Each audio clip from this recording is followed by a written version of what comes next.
अस्सलामुअलैकुम dear students, आज के लेक्चर में हम रिवाइज करेंगे chapter 9 applications of trigonometry. So let's start.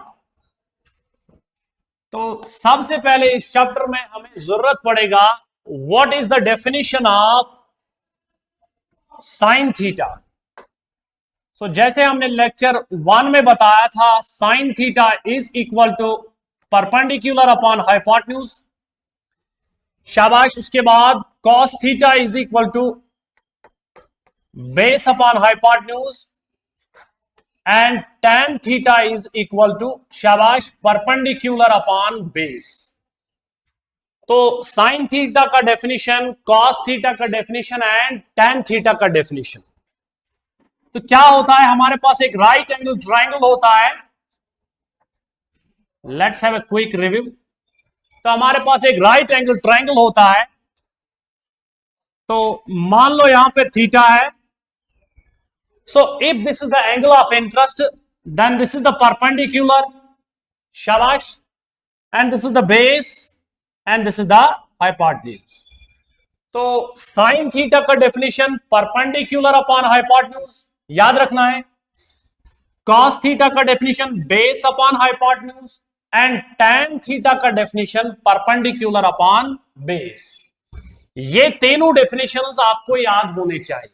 तो चैप्टर 9 जो है एप्लीकेशंस ऑफ ट्राइगोनोमेट्री, इस चैप्टर में हम यूज करेंगे या तो कहीं पे साइन थीटा का डेफिनेशन, किसी क्वेश्चन में कॉस थीटा का डेफिनेशन, किसी क्वेश्चन में tan थीटा का definition. So let's start with the question.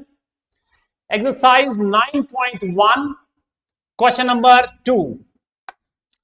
9.1 question number 2। तो क्या है क्वेश्चन नंबर 2? लेट्स हमारे पास एक ट्री है। तो this is question number 2 exercise 9.1। तो एक ट्री है। सो this is the top of the tree and this is the bottom of the tree. शाबाश शाबाश जी, ध्यान थे। तो एक ट्री है हमारे पास जो स्टॉर्म की वजह से शाबाश टूट गया है, कहीं बीच में से टूट गया है स्टॉर्म की वजह से। तो मतलब एक ट्री था, कंप्लीट ट्री, जो स्टॉर्म की वजह से टूट गया है। तो उसका जो ब्रोकन पार्ट है, सो दिस इज ग्राउंड। ये ट्री था बहुत बड़ा, लेकिन स्टॉर्म की वजह से टूट गया है, कहीं बीच में से ब्रेक हुआ है। वो जो ब्रोकन पार्ट है, उसका जो टॉप ऑफ द ट्री जो ये था, टॉप ऑफ द ट्री तो स्टॉर्म की वजह से ब्रेक हो गया। वो जो broken part of the tree है, ब्रोकन पार्ट, उसका जो टॉप है वो टच करता है कहीं ग्राउंड पे, मान लो ए पे। So if we have to find the complete height of tree is BC, shabash, plus AC. This AC is the broken part. I will repeat the question. क्या था क्वेश्चन? हमारे पास एक ट्री था जो स्टॉर्म की वजह से टूट गया है कहीं बीच में से। उसका जो ब्रोकन पार्ट है, वो जो ब्रोकन पार्ट है, उसका जो टॉप है वो टच करता है ग्राउंड के साथ, यहां पे एक पॉइंट ए के साथ। तो ये जो ब्रोकन पार्ट है, ये ग्राउंड के साथ एंगल बना रहा है 30 डिग्री। ग्राउंड के साथ एंगल बना रहा है 30 डिग्री।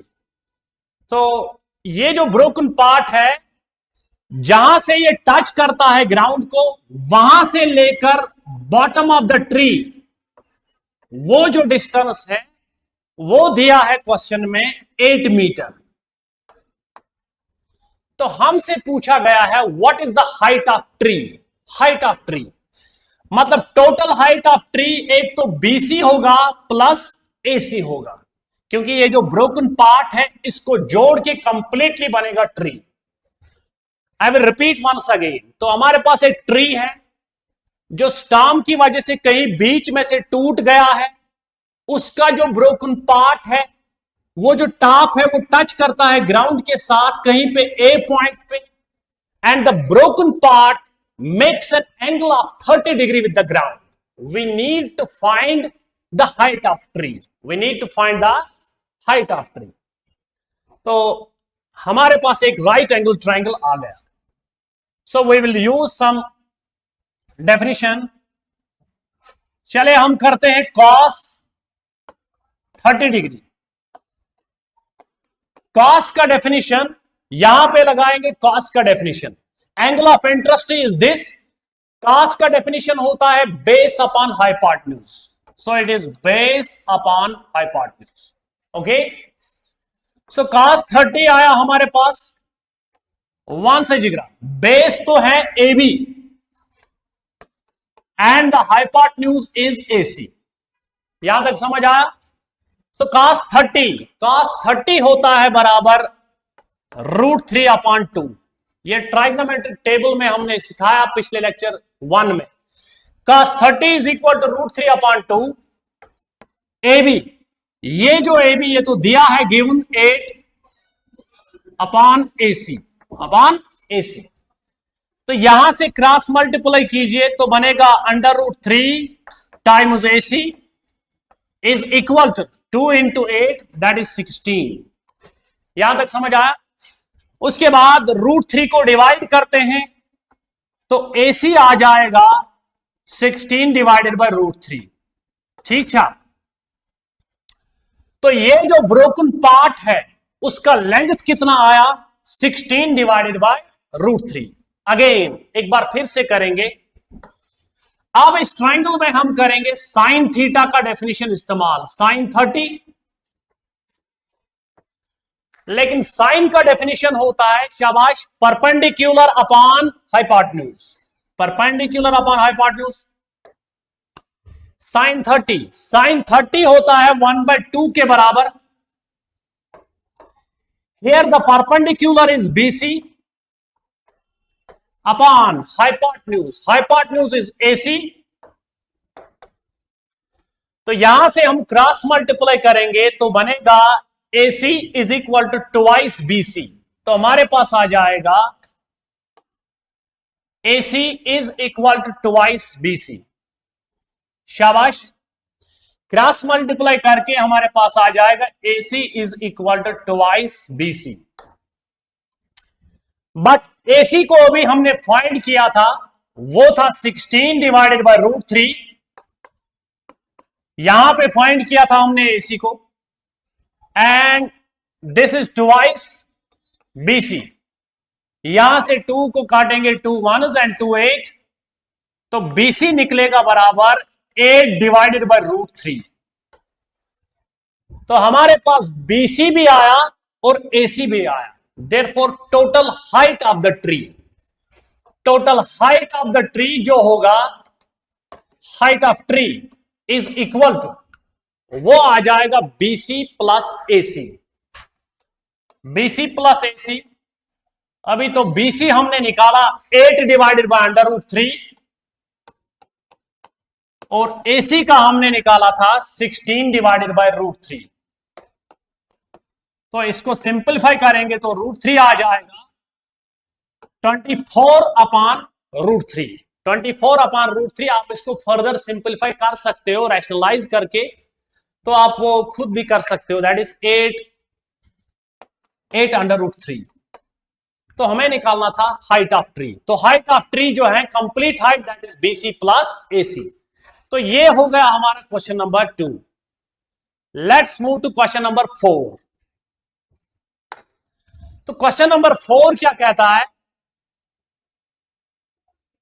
तो एक टावर है हमारे पास. Question number 4. तो एक टावर है. This is the ground level. पहले क्वेश्चन को अच्छे से समझना है. तो the angle of elevation of the top of tower from a point on the ground which is 30 meter away from the foot of tower.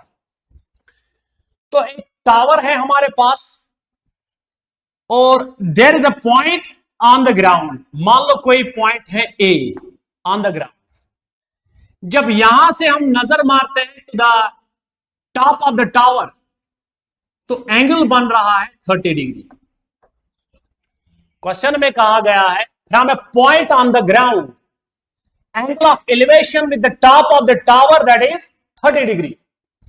और ये जो पॉइंट है कितना दूर है from the bottom of the tower, it is 30 meter away from the bottom of the tower. मतलब यहां से लेकर ये 30 मीटर है। तो हमसे पूछा गया है find the height of the tower. इस टावर की हमें हाइट निकालनी है। आई विल रिपीट द क्वेश्चन। तो क्वेश्चन है एक टावर है हमारे पास, तो टावर को हमने खड़ा कर दिया। उसके बाद ग्राउंड पे कहीं पे एक पॉइंट है दैट इज ए। वहां से जब नजर मारते हैं to the top of the tower तो एंगल बनता है 30 डिग्री। वो जो पॉइंट है जो हमने ग्राउंड पे लिया बॉटम ऑफ द टावर से वो कितना दूर है, दैट इज 30 मीटर। तो we are asked to find the height of tower. तो हम लिखेंगे, तो इसका सॉल्यूशन लिखेंगे, let H be the height of tower. H be the height of tower. Okay, height of tower. तो यहां पे इस ट्रायंगल में हमने ट्रायंगल को डायग्राम तो आपने बनाया होगा। तो इस ट्रायंगल में हम डेफिनेशन करेंगे इस्तेमाल tan 30 डिग्री। तो बताइए tan किसके बराबर होता है? tan होता है परपेंडिकुलर डिवाइडेड बाय बेस।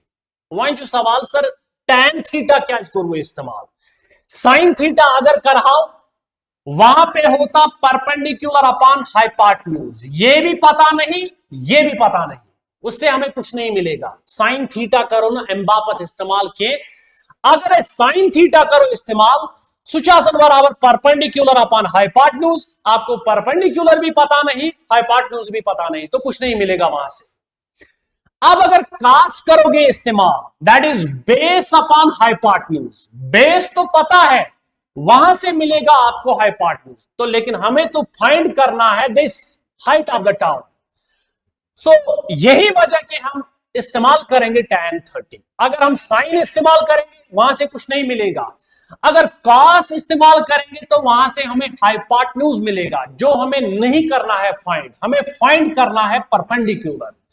तो हमें लगाया tan होता है बराबर परपेंडिकुलर अपॉन बेस। शाबाश, वहां से जीरा tan 30 सुशासन बराबर 1 अपॉन √3। सही था। And perpendicular here it is h and the base is 30। तो 30 को यहां मल्टीप्लाई कर दीजिए तो बनेगा 1 upon √3 multiplied by 30 is equal to h। तो हमारे पास आया h is equal to 30 divided by √3। और ठीक है, 30 डिवाइड बाय √3। आप इसको रैशनलाइज कर सकते हो तो वो आपको आ जाएगा आंसर 10√3। मतलब अगर आप न्यूमरेटर को भी √3 से मल्टीप्लाई करेंगे, डिनोमिनेटर को √3 से मल्टीप्लाई करेंगे, तो ये आ जाएगा आपका 10√3। तो हमारे पास क्वेश्चन था what is the height of the tower. The height of the tower is 10√3 meter. तो हो गया क्वेश्चन नंबर 4। तो चलिए आते हैं क्वेश्चन नंबर 5 पे। Question number 5। Question number 5 is a kite is flying at a height of 60 meter above the ground। तो हमारे पास एक काइट है। Question number 5 exercise 9.1। तो एक काइट है जिसकी हाइट है फ्रॉम द ग्राउंड। तो काइट की जो हाइट है, उसकी हाइट जो है ग्राउंड से, वो दिया है 60 meter above the ground. So height of the kite is 60 meter above the ground. तो उसके बाद कहा है तो काइट के साथ जो डोर होती है, string, that is attached to some point on the ground. तो काइट जो होता है, पतंग जो होती है, उसकी हाइट दिया है, height of the kite is 60 meter from the ground. और काइट के साथ जो डोर होती है, स्ट्रिंग, उसको अटैच किया गया है एक पॉइंट के साथ ऑन द ग्राउंड। सिटिंग एक पॉइंट के साथ ऑन द ग्राउंड, तो वो एंगल सिटिंग जो ग्राउंड के साथ एंगल बना रही है that is 60 degree. That is find the length of string, find the, तो हमें इस सिटिंग का लेंथ निकालना है। This is our question. तो हम एक बार फिर से आपको रिपीट करेंगे। तो हमारे पास एक पतंग है, पतंग, उसका हाइट है फ्रॉम द ग्राउंड 60 मीटर, और काइट के साथ जो डोर है, स्ट्रिंग है, उसको अटैच किया गया है किसी पॉइंट्स के साथ ऑन द ग्राउंड, और वो जो स्ट्रिंग है ग्राउंड के साथ शाबाश शियर डिग्री एंगल बनावन ग्राउंड से। तो हमसे कह रहा है कि what is the length of string, what is the length of string. तो हम बनाएंगे एक राइट एंगल ट्रायंगल, उसको नाम दे देंगे एबीसी यहां पे। तो लिखेंगे लेट, सॉल्यूशन में लिखेंगे let L be the length of string. शाबाश शाबाश शाबाश, let L be the length of string. तो हमें फाइंड करना है ये वाला हाइपोटेन्यूज। परपेंडिकुलर तो पता है, लेकिन हाइपोटेन्यूज हमें पता करना है। तो हम यूज करेंगे sine, sine 60। Angle of interest is this, मतलब इसके अपोजिट में जो होगा दैट इज परपेंडिकुलर। वहीं जो सवाल सर साइन क्या इसको यूज, विंकिन क्या इसको तो टैन इस्तेमाल। वंस अगर टैन करो इस्तेमाल, टैन आसन perpendicular divided by base. Perpendicular तो पता है, बेस पता नहीं, मतलब अगर आप टैन इस्तेमाल करोगे आपको बेस मिलेगा, लेकिन उसकी हमें जरूरत नहीं है। हम साइन इसलिए इस्तेमाल कर रहे हैं, साइन होता है परपेंडिकुलर अपॉन हाइपोटेन्यूज। परपेंडिकुलर आपको पता है लेकिन हाइपोटेन्यूज पता नहीं, तो हमें साइन से मिलेगा लेंथ ऑफ द स्ट्रिंग। अगर कास इस्तेमाल करेंगे, कास इस्तेमाल करने से बेस अपॉन हाइपोटेन्यूज, बेस भी पता नहीं, हाइपोटेन्यूज भी पता नहीं, तो वहां से हमें कुछ नहीं मिलेगा। So sine theta is equal to perpendicular upon hypotenuse. Okay, one से जिगरा साइन 60, साइन 60 होता है √3/2। ये आपको ट्राइग्नोमेट्रिक टेबल में याद रखना है, sine 60 is equal to √3/2। Perpendicular जो है इस ट्रायंगल का दैट इज 60, हाइपोटेन्यूज को हमने माना है L। यहां तक समझ आया? तो क्रॉस मल्टीप्लाई कीजिए √3L, इसको मल्टीप्लाई यहां कीजिए that is 120, 2 into 60 that is 120। √3 को डिवाइड कीजिए तो आ जाएगा L is equal to 120 upon √3। यहां से फिर आप रैशनलाइज कर सकते हो, तो आपको बनेगा 40/√3। The length of string is 40/√3। तो ये हो गया हमारा क्वेश्चन नंबर 5। ओके, तो अब आते हैं क्वेश्चन नंबर 6 पे। तो question number 6 is a 1.5 meter tall boy is standing at some distance from a 30 meter tall building। तो क्या है? तो यहां पे एक बिल्डिंग है, क्वेश्चन को एक्सप्लेन करते हैं। बिल्डिंग का हाइट है 30 मीटर, दिस इज ग्राउंड। तो एक लड़का है जिसकी हाइट है 1.5 meter, so this is boy, here it is boy. Okay, जिसकी हाइट, तो एक तरफ से है बिल्डिंग, दूसरी तरफ से एक लड़का, और इस बॉय का हाइट दिया है 1.5 मीटर। तो उसके बाद क्या कहा है? The angle of elevation from is his to the top of the building increases from 30 degree to 60 degree. मतलब अगर ये बॉय यहां से नजर मारता है to the top of the building, तो यहां से जो एंगल बनता है ये वाला एंगल, ये 30 डिग्री बनता है। लेकिन ये जब बॉय थोड़ा आगे जाता है, यहां मान लो अब बॉय यहां थोड़ा सा वॉक किया इसने टुवर्ड्स बिल्डिंग, तो अब मान लो बॉय तो अब यहां पे खड़ा हो गया, पहले तो यहां पे था। तो एक बिल्डिंग है जिसकी हाइट है 30 मीटर और एक लड़का है जिसकी हाइट है 1.5 मीटर। जब ये यहां से नजर मारता है towards the top of the building तो एंगल बनता है 30 डिग्री। कितना बनता है? 30 डिग्री। उसके बाद ये बॉय थोड़ा सा वॉक करता है टुवर्ड्स द बिल्डिंग, तो अब ये जब नजर मारता है towards the building, towards the top of the building, तो यहां से इसका एंगल बनता है 60 डिग्री। कितना बन रहा है? 60 डिग्री। तो क्या कहा है इसने? As the boy moves, as the boy walks towards building, angle increases from 30 degree to 60 degree. Find the distance he travelled, find the distance he travelled towards the building. तो हमसे पूछा गया है कि ये बॉय कितना डिस्टेंस कवर करेगा towards the building. चलिए मानते हैं x।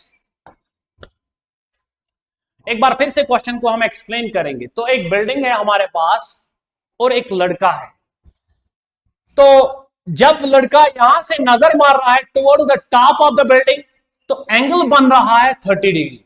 फिर ये जब थोड़ा चल रहा है टुवर्ड्स द बिल्डिंग तो वहां से इसका एंगल बन रहा है 60 डिग्री। अब हमसे पूछा गया है What is the distance he traveled towards the building? कितना डिस्टेंस इसने कवर किया होगा टुवर्ड्स द बिल्डिंग, एक तो ये पूछा गया है। और अब हम इसको नाम दे देंगे, यहां पे A, यहां पे B, यहां पे C। तो मान लो ये D हो गया, let is this is E and this is F and this is G। Okay, diagram हो गया हमारा complete. So this is the height of the boy AF. This BG is also the height of the boy. DC is also the height of the boy. मतलब AF is equal to BG is equal to DC. Height of the boy. Total height of the building. Height of the building is 30 meter. So height of building, ये जो EC है, that is equal to 30 meter. Okay? अगर हम इस EC को subtract करेंगे DC तो वहां से मिलेगा हमें ED। तो ED जो हमारा है that is equal to EC minus DC। So that means ED जो हमारा है वो हमारे पास आया, ये तो 30 है minus DC। DC is the height of the boy, that is minus 1.5. 30 minus 1.5 that will be equal to 28.5. 28.5। तो ED हमारे पास आ गया 28.5। तो करते हैं हम ये वाला ट्रायंगल इस्तेमाल, इसमें हम जाते हैं पहले इस वाले ट्रायंगल। तो लिखेंगे इन ट्रायंगल, शाबाश, in triangle GDE। In triangle GDE यहां से इस्तेमाल करेंगे हम tan 60। tan 60 is equal to perpendicular upon base. इसका परपेंडिकुलर है ED and GD is the base, divided by GD। So tan 60 होता है √3 के बराबर, शाबाश। एंड ये जो ED है अभी हमने निकाल के रखा है 28.5 डिवाइडेड बाय GD। यहां तक समझ आया? GD को क्रॉस मल्टीप्लाई करते हैं यहां पे तो हमारे पास आ जाएगा GD √3 is equal to 28.5। GD को हमने क्रॉस मल्टीप्लाई किया √3 के साथ, फिर √3 को डिवाइड करते हैं तो GD आ जाएगा हमारा 28.5 डिवाइडेड बाय √3। ओके, तो ये हमारे पास आया वैल्यू GD का वैल्यू। लेकिन हमें फाइंड करना है the distance that boy travelled towards the building, मतलब ये X फाइंड करना है, मतलब AB फाइंड करना है, मतलब आपको फाइंड करना है FG। FG एंड AB तो सेम है। अब हम जाएंगे इन ट्रायंगल एफ ई डी, ये बड़ा सा ट्रायंगल एफ ई डी, तो लिखेंगे इन ट्रायंगल, शाबाश, इन ट्रायंगल, वन से जिगरा in triangle F E D, इस ट्रायंगल में हम निकालेंगे tan 30। बताइए tan किसके बराबर होता है? tan का डेफिनेशन परपेंडिकुलर अपॉन बेस, इसका परपेंडिकुलर है ED and the base is FD.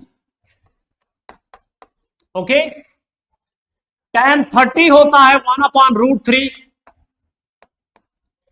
ED को हमने फाइंड करके रखा है, दैट इज 28.5, एंड जो एफडी है यहां से लेकर यहां तक, it is actually equal to this part plus this part, मतलब एफ जी प्लस जीडी।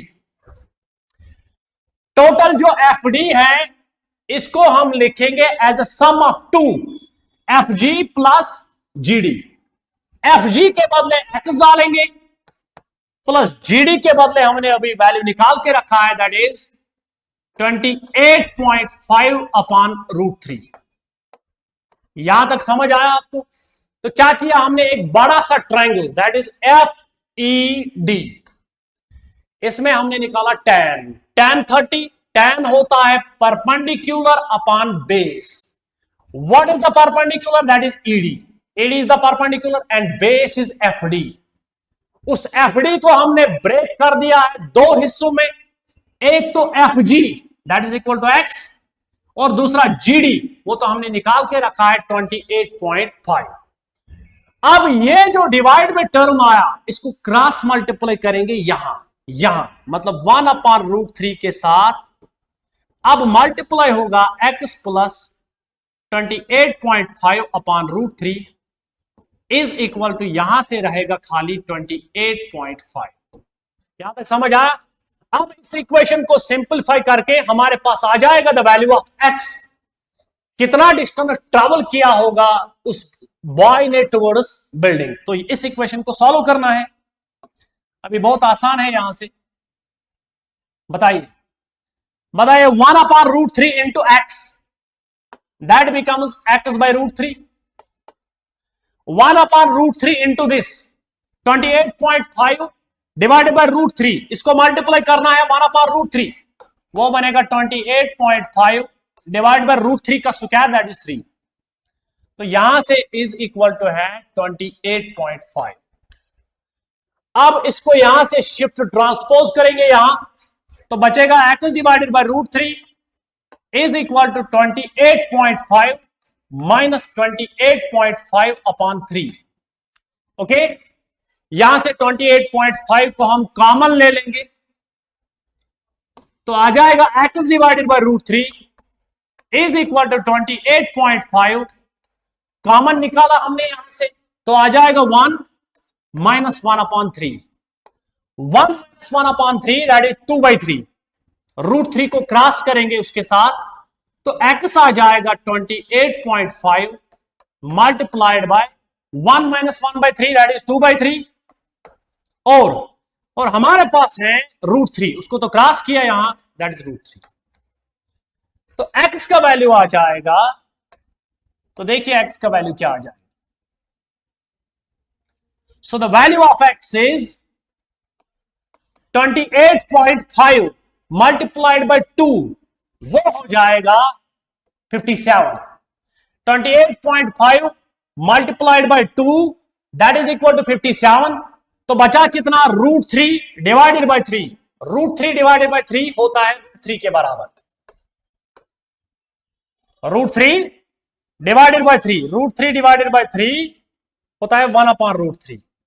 रुको सर, √3 डिवाइडेड बाय 3 को सिंपलीफाई करेंगे यहां से, सो 28.5 multiplied by 2 that is 57. Okay, that is 57 multiplied by है √3/3।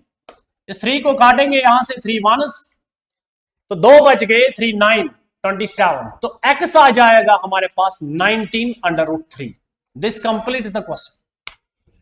आई will repeat the question. Question था, एक building है जिसका हाइट है 30 मीटर, एक लड़का है, जब वो नजर मार रहा है toward the top of the building, angle बन रहा है 30 डिग्री।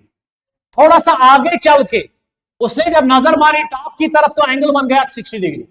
तो हमें बताना था उसने कितना डिस्टेंस ट्रैवल किया है towards the building, and that value x is equal to 19/√3। तो ये हो गया हमारा क्वेश्चन नंबर 6। तो चलिए अब आते हैं क्वेश्चन नंबर 10 पे आते हैं। Question number 10, question number 10 is also important. तो क्वेश्चन नंबर 10 क्या कहता है,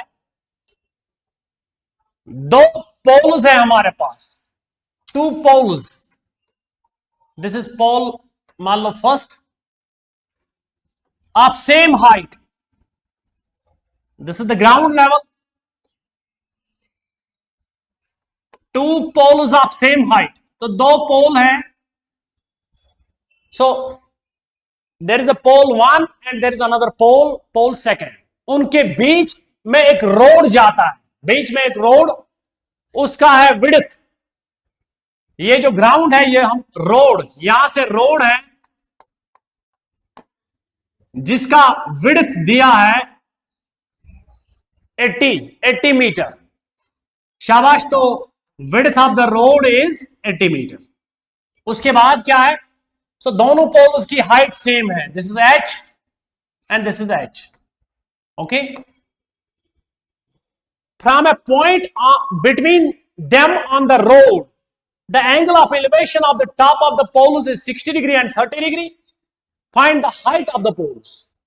सुनो क्या क्वेश्चन था उसे ध्यान में से, क्या क्वेश्चन, पोल आखा सचू बेच ब्याक पोल, इनके बीच में एक रोड है जिस रोड की विड्थ है 80 मीटर, और कहीं से एक पॉइंट है रोड के बीच में कहीं पे, वहां से जब नजर मारते हैं to the top of the pole, एक पॉइंट है P लेते हैं उसको, तो बीच में जो रोड है उसका विड्थ है 80 metre, width of the road is 80 metre, और कहीं पे एक पॉइंट है, वहां से जब नजर मारते हैं टू द टॉप ऑफ पोल तो एंगल बन रहा है 60 डिग्री। जब वहां से नजर मारते हैं दूसरी तरफ to the top of second pole तो एंगल बन रहा है 30 डिग्री। तो अब हमसे पूछा गया है find the height of the pole. इस पोल की हाइट और इस पोल की हाइट सेम तो है, लेकिन हमसे कह रहा है कि what is the height of the pole, और हमसे कह रहा है the distance of the point from the poles. मतलब ये पोल कितना दूर होगा, ये पॉइंट कितना दूर होगा इस पोल से, और इस पोल से कितना दूर होगा। तो चलिए नाम करते हैं इसको, यहां पे A, यहां पे B, bottom of the pole, bottom of the pole, and this is C and this is D। Okay, so total width of the road is 80। अगर हम इसमें से इस वाले पार्ट का नाम रखेंगे x, तो फिर ये वाला पार्ट आ जाएगा 80 माइनस x, क्योंकि टोटल विड्थ जो है वो तो है 80, उसमें से ये वाला पार्ट जो AP है उसको हमने रखा x, तो मतलब ये जो PB वाला पार्ट आ जाएगा that will be 80 minus x। तो चलिए हम शुरू करते हैं इस ट्राइंगल से। इन ट्राइंगल APC, यहां से हम शुरू करते हैं। tan 60, tan तो होता है perpendicular upon base, perpendicular is h and base हमने रखा है x, तो आ गया h डिवाइडेड बाय x। तो मतलब tan 60 तो √3 के बराबर है, that is h upon x। तो x को मल्टीप्लाई करेंगे, यहां क्रॉस मल्टीप्लाई करेंगे तो h आ जाएगा √3 मल्टीप्लाइड बाय x। इसको नाम दे दो आप फर्स्ट। ठीक, अब जाते हैं इस ट्राइंगल में। अब आते हैं इन ट्राइंगल BDP। इस ट्रायंगल में आते हैं तो tan करते हैं। Now this is the angle of interest, इसके अपोजिट में जो होगा दैट इज द परपेंडिकुलर। तो बताइए tan 30, tan का डेफिनेशन होता है परपेंडिकुलर, इस ट्रायंगल में परपेंडिकुलर ये है और बेस इतना है, टोटल तो 80 है, उसमें से x काट दो तो ये आ जाएगा 80 माइनस एक्स। समझ आई बात? तो मतलब perpendicular is h upon base is 80 minus x. Okay, तो tan 30 पे वैल्यू होता है 1 upon root 3। 1 upon root 3 is equal to, शाबाश शाबाश शाबाश, h divided by 80 minus x. h divided by 80 minus x. इसको हम 80 माइनस एक्स को क्रॉस मल्टीप्लाई करेंगे यहां, तो आ जाएगा हमारे पास, बताइए क्या आ जाएगा? तो हमारे पास आ जाएगा 1 upon root 3 multiplied by 80 minus x is equal to h। तो ये तो हो गया सेकंड। लेकिन from first and second, first में हमें आया h किसके बराबर? Root 3 x. सेकंड में किसके बराबर आया? 1 upon root 3 into 80 minus x. दोनों तो h के बराबर है, तो आपस में इक्वल होंगे, मतलब ये भी है h के बराबर, ये भी है h के बराबर, तो दोनों आपस में इक्वल होंगे। From first and second we have, from first and second we have 1 upon root 3 multiplied by 80 minus x is equal to, ये होगा रूट 3x। समझ आया यहां तक? तो रूट 3 को क्रॉस मल्टीप्लाई करेंगे यहां से, तो बनेगा 80 minus x is equal to root 3 multiplied by root 3, that is root 3 square, वो तो 3 बनेगा, that is 3x। Minus x को यहां से हटाएंगे, वहां करेंगे शिफ्ट, तो 80 आ जाएगा बराबर 4x। 4 को डिवाइड कर देंगे तो x आ जाएगा 80 डिवाइडेड बाय 4, दैट इज 20। तो पता चल गया ये कितना दूर होगा, x का वैल्यू आया दैट इज 20। तो मतलब उस पोल से इसका दूरी कितना होगा इस पॉइंट का, दैट इज 20। टोटल तो विड्थ है 80, उसमें से ये निकला 20, तो मतलब ये वाला डिस्टेंस होगा 80 माइनस 20, दैट इज 60। तो हमें तो पता करना था what is the distance of the point from the two poles. इस पोल से इसका डिस्टेंस आया 20, तो इस पोल से इसका डिस्टेंस रहेगा 60, and we have to find the height of the pole from the first equation. From the first equation h has h बराबर अंडर रूट 3 टाइम्स x, लेकिन x तो हमने अभी फाइंड किया, तो आ जाएगा x का वैल्यू डाल देंगे 20, तो h बनेगा 20 अंडर रूट 3। तो ये हो गया height of the pole. So this complete